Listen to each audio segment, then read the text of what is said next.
नहीं जानता अब क्या समझ रहे हैं मैं कौन हूँ और क्या आशा कर रहे हैं कि मैं क्या कहने जा रहा हूँ।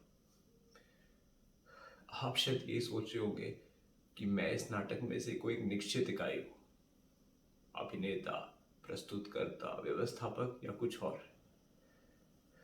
परंतु मैं अपने संबंध में निश्चित रूप से कुछ भी नहीं कह सकता, उसी तरह जैसे इस नाटक के संबंध में नहीं कह सकता, क्योंकि नाटक भी अपने में मेरी तरह निश्चित है। और इसके निश्चित होने का कारण यह है कि, परंतु कारण की बात करना बेकार है। कारण तो हर चीज का कुछ ना कुछ होता है। हालांकि ये आवश्यक नहीं कि जो कारण दिया जाए वास्तविक कारण वही हो। और जब मैं स्वयं अपने ही संबंध में निश्चित नहीं हूं, तो किसी और चीज के कारण अकारण के संबंध में निश्चित कैसे हो सकता हूं? मैं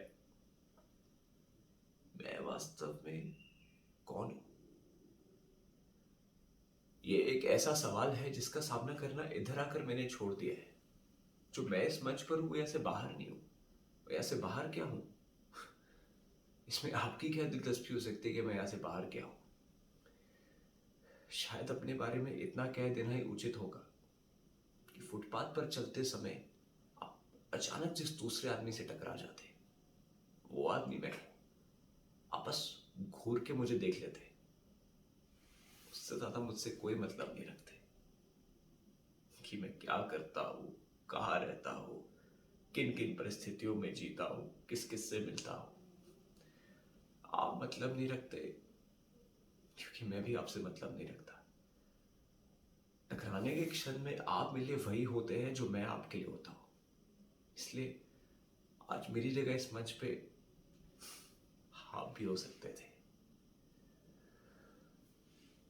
दो टकराने वाले व्यक्ति होने के नाते आप पे और मुझ में बहुत बड़ी समानता है।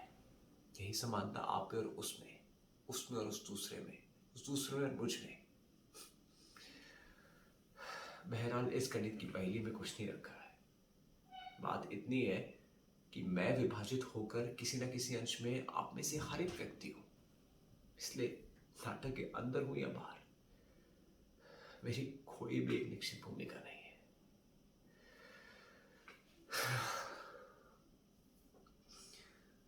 मैंने कहा था कि नाटक भी मेरी ही तरह अनिश्चित है, और उसका कारण भी यह है कि मैं इसमें हूं, और मेरे होने से ही इसमें सब कुछ निर्धारित या अनिर्धारित है।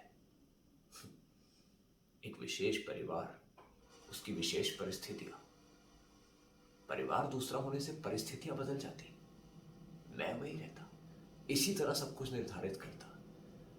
इस परिवार की स्त्री के स्थान पर कोई दूसरी स्त्री किसी दूसरी तरह से मुझे झेलती, या वो मेरी भूमिका ले लेती और मैं उसकी भूमिका लेके उसे झेलता।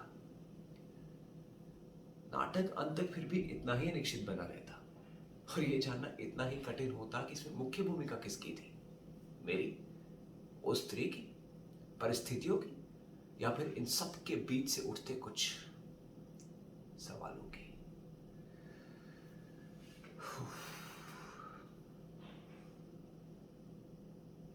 पर हो सकता है कि मैं इस अनिश्चित नाटक में एक निश्चित पात्र होने की सफाई भर पेश कर रहा हूं। हो सकता है नाटक एक निश्चित रूप ले ले, एक दो पात्रों को निकाल देने से, दो एक पात्रों को और जोड़ देने से, परिस्थितियों में हेरफेर करने से, या फिर कुछ और बदलने से।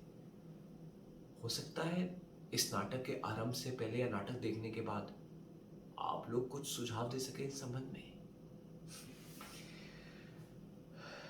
इस अनिश्चित पात्र से इस नाटक में आपकी मुलाकात कई बार हो।